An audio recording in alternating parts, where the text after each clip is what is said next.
Hey guys, my name is Alexa Reeves, and I'll be your witch and host on today's episode of Boxed Wine and Witchcraft. I just popped a Sauvignon Blanc Boda box into my fridge, and I'm waiting for it to chill. And I thought while we waited for that to chill, I could give you guys a quick review of some of our favorite tarot decks that we work with as practitioners.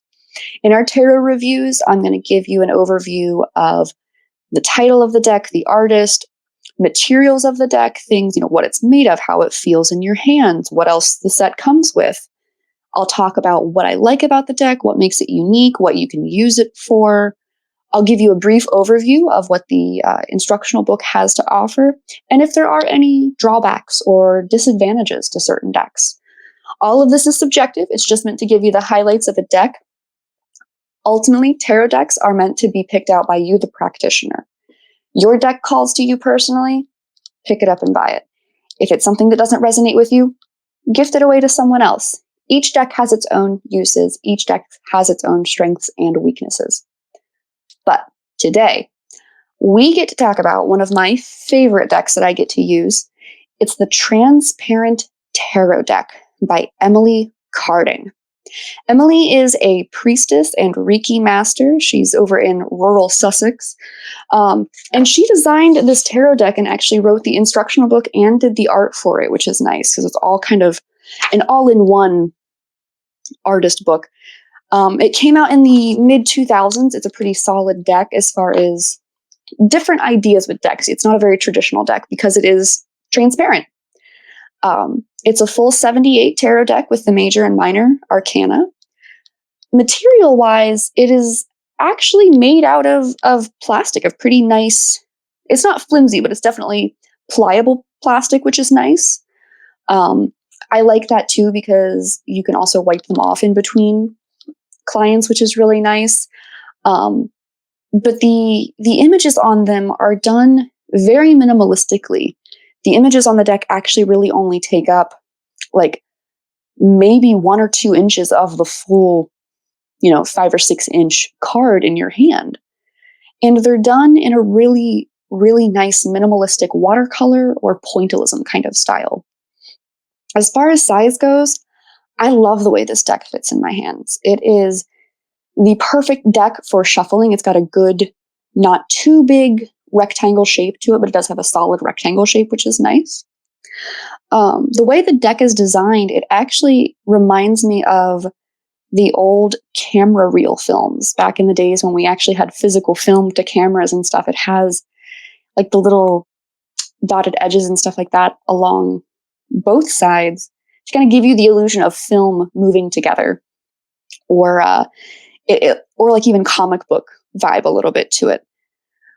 The set comes with the full deck, the detailed book, which is actually a pretty thick little book here, and it actually comes with a white reading cloth.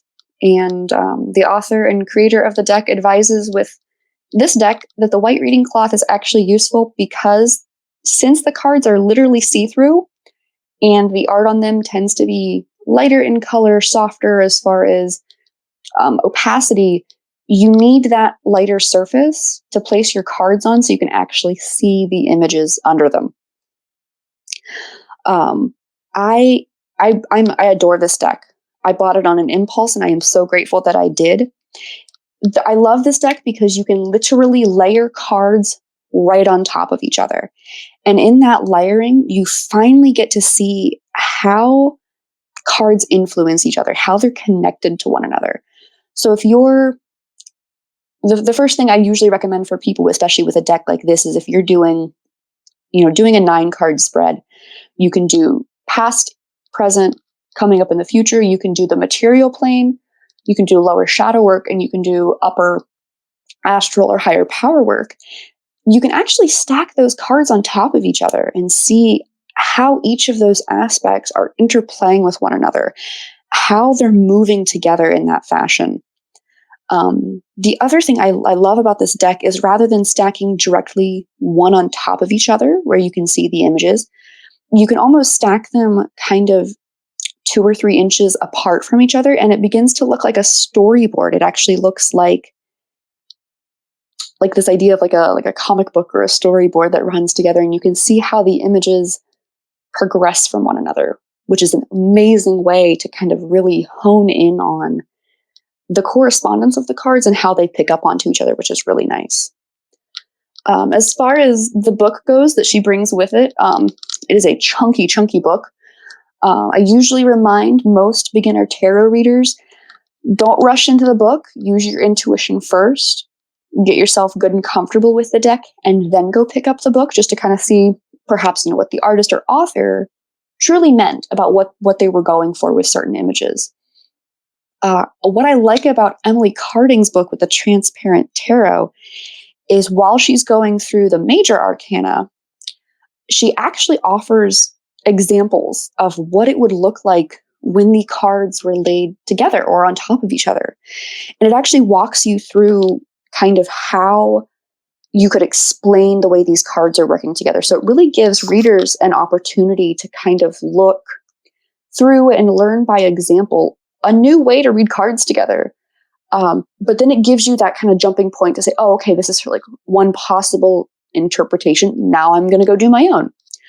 And I really enjoyed that. I enjoyed the fact that she took the time to give you thorough examples of how the cards can play together and what those interpretations could look like, or how you would interpret the cards playing together to really strengthen your own practice. I like that little bit of guidance she offers.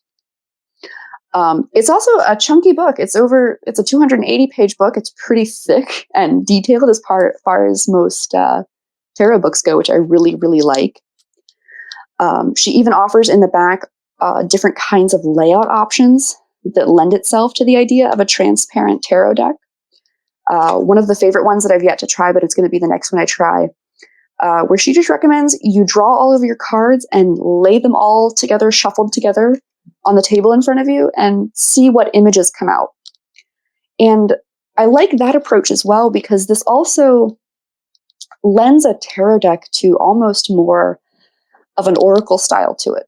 And I like that with a tarot deck. I like the fact that you could almost have a 2-in-1. I could read it like straight tarot cards, or I could throw the cards together in such a way that I could interpret oracle symbols out, or I could interpret just kind of intuitive, regular divination symbols out of the same deck, which is nice. Having had this deck and used this deck for several readings for several clients, the only drawback is that you have to have a lightly colored, minimally patterned surface to lay these cards on, because if you lay these cards on any sort of overly patterned or busy tapestry or tablecloth, you lose a lot of the detail. You lose a lot of the detail behind the artwork because the artwork is done so delicately. But if you're willing to invest in a lighter reading cloth, thankfully, again, with the deck, she actually gives you a white reading cloth, which is nice, so you don't have to ever go find one. She incorporates it. That was the only drawback I could really find with this deck. As far as readings I have done with it, with clients, this deck lends itself really nicely to readings about your career, about your life, about housing or moving, any sort of thing that kind of involves big picture, when those big picture influences might trickle down into the minute. This deck has a really good, kind of wedge scope look into how these bigger elements can trickle down into specificities and how those play together. So I've had the most luck with this deck reading for career, lifestyle changes, dwellings and things like that. All in all, I am super tickled to death that I purchased it. I recommend it to anybody that I ever see holding it up in the shop. It's an excellent tarot deck, and it is one that I will happily use again and again and again. So, guys, go pick up a tarot deck, shuffle the cards, throw them down, see what you find. If any of you have the transparent tarot deck, leave us a comment. Come comment on the store's page and let us know how you like the deck, or if there are things about the deck that you've noticed that we didn't notice that you want to, oh my goodness, this is my favorite part. Let us know. We love hearing back from you guys in our community. With that being said, I'm going to go see if my Boda Box wine is cool, and I will talk to you guys all in the next one.